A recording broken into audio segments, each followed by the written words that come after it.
Welcome back to Focal Point, this Wednesday edition of Focal Point on AFR Talk. I just love this. I tell you, you cannot make this stuff up.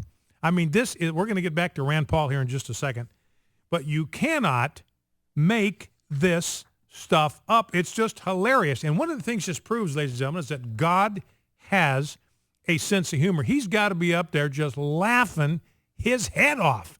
And we are enjoying today his sense of humor. Because yesterday, there was a hearing scheduled in a House Science Committee on global warming.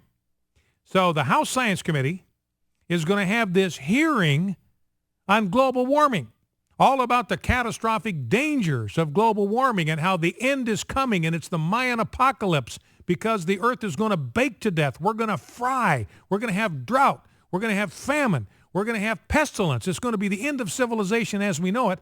And they had to cancel this hearing on catastrophic global warming because of the massive snowstorm that has completely shut down D.C. It's closed down the federal government. So like I say, you just can't make that stuff up. Now back to Rand Paul. And as far as I know, his filibuster's still going on. They can bring him food. They can bring him drinks. So he can stand there. He can keep talking as long until he falls asleep, I guess. And he has pledged that he's going to do it because he is just absolutely fried with the way the federal government has overstepped its bounds. Deeply concerned about this drone thing. Eric Holder said yesterday, yeah, the president can order a military strike. Listen to this. I mean, one of the foundational principles of our form of government is that the federal government's responsibility was to protect our borders against foreign enemies and through law enforcement, to deal locally, internally, with those that committed treason against the United States. They were to be arrested. They are to be tried. You can't be convicted of treason except on the testimony of 2 or 3 witnesses, but you've got to be convicted of treason. You've got to be detained. You've got to be tried. You've got to have a fair trial. You've got to have at least 2, at a minimum 3 witnesses that testify to your treason. Then you can be hanged by the neck till dead, or you can be fried in the electric chair. You can be injected to death. But it's a capital crime to commit treason against the United States. But if it's internal, that's the way it's got to be done. You just cannot have a guy sitting in the Oval Office that bypasses every standard of justice that we've got in our Constitution and order a drone to take out an American citizen. But Eric Holder said, oh, yes, we can. Yeah, the president, under unusual circumstances, I forget his exact word, but that was the idea. Under unusual circumstances, yeah, the president could do this. This is absolute. This is what a tyrant does, ladies and gentlemen. This is what a tyrant does. And that's what we're dealing with, is a guy that's trying to arrogate to himself tyrannical powers. Now, what Rand Paul says in this next clip is the concern that he's got is that the administration has been saying, yeah, if there's an immediate threat, then maybe you got to pull the trigger, because if the trigger's not pulled, then something really, really bad's going to happen, like instantaneously. So we've got to neutralize the threat.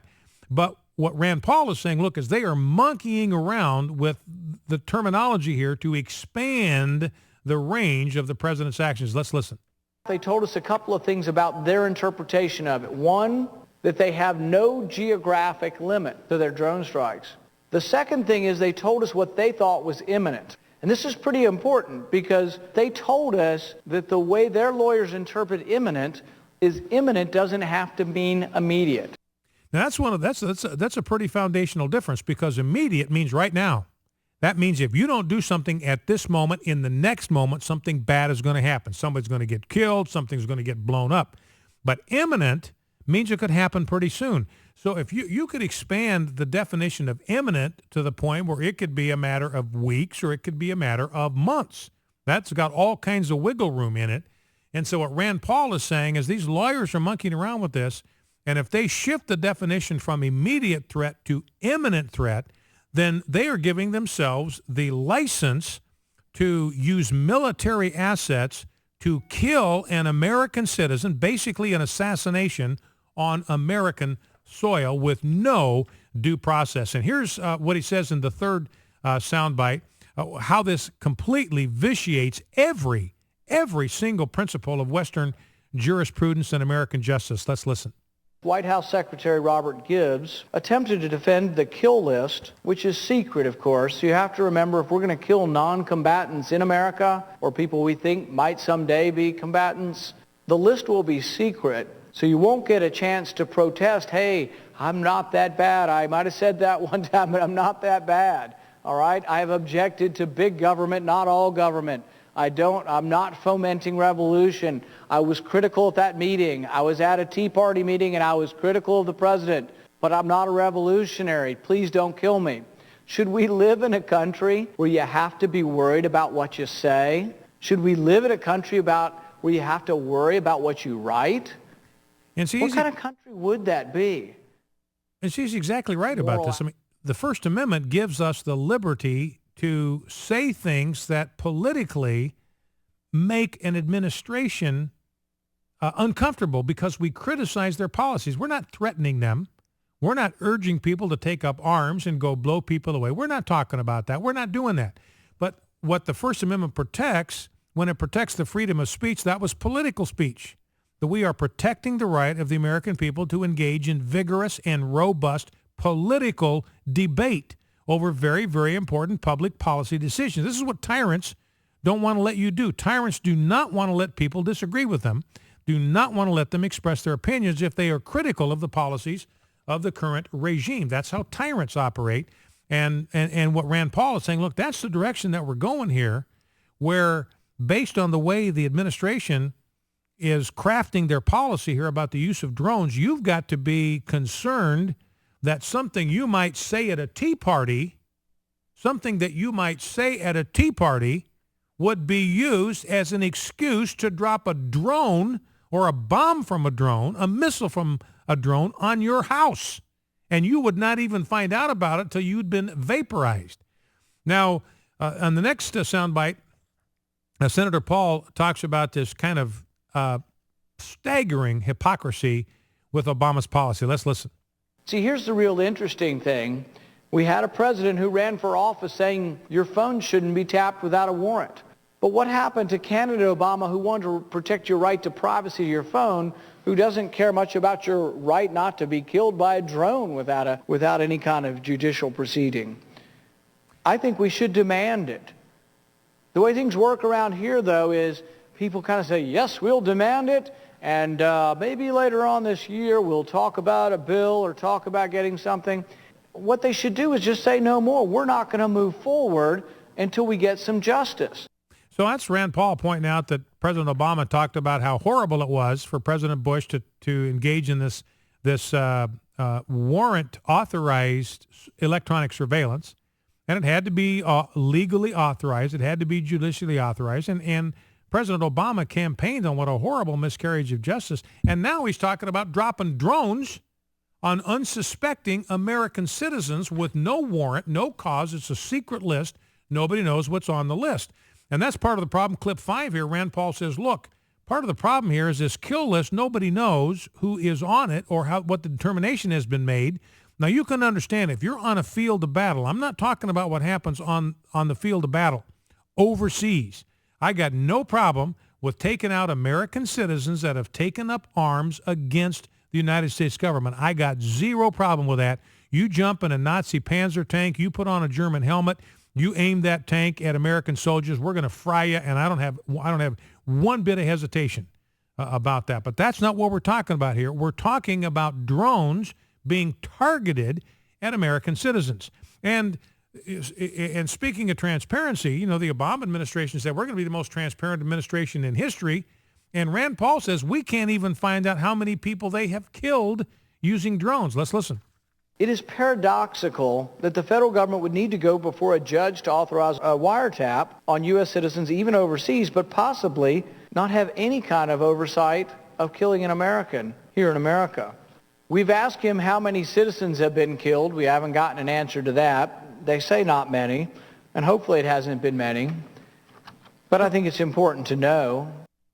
So Rand Paul says, look, we just like to find out how many people have been killed. How many people have you taken out on the field of battle with drones? We can't even find out. All they're telling us, well, it hasn't been that many. Don't worry, nothing to see here. Number to call if you want to join the conversation, 888-589-8840, 8840 is the number to call, and we'll be glad to get your take on what we've been talking about so far. Speaking of Islam, we talked about Iraq. You know, and I have said repeatedly for some time now that I believe we should stop the practice of Islamic immigration. I just think Muslim immigration, period. Now, some like Andy McCarthy saying we ought to suspend immigration from Muslim majority countries. But whatever, we need to do something about Muslim immigration. And you want an illustration of why? I've got a story here from The Blaze featuring Muslim immigrants to Holland. These are young guys, 3 guys. They're probably late teens. They're all teenagers. And they have immigrated to Holland, a European country. This is the home of Anne Frank. She was a Jewish girl living in Holland. And these boys, and they're laughing about this, and one of them says Hitler should have killed all the Jews. Another one says, on the one hand, I'm satisfied with what Hitler did with the Jews. I am being really honest. Another one says, what Hitler said about Jews is that there will be one day when you see that I am right, that I killed all the Jews, and that day will come. He admits that he hates Jews. It's all based on this bogus perspective on what's happening in Gaza, that the Jews are in there killing millions of innocent Arabs. And, of course, there's simply no truth to that whatsoever.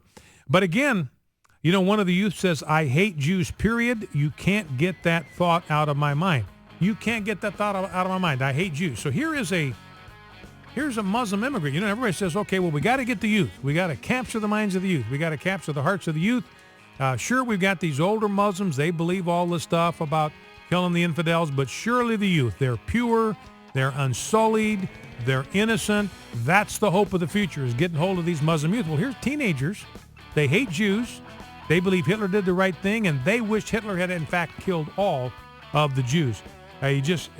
Muslim immigration at some point, ladies and gentlemen, is going to destroy this country if we don't stop it in the near future. Listen to Focal Point, AFR Talk. Brian Fisher is my name. We'll be back with your phone calls and more. Stay with us. 888-589-8840. Back in 2.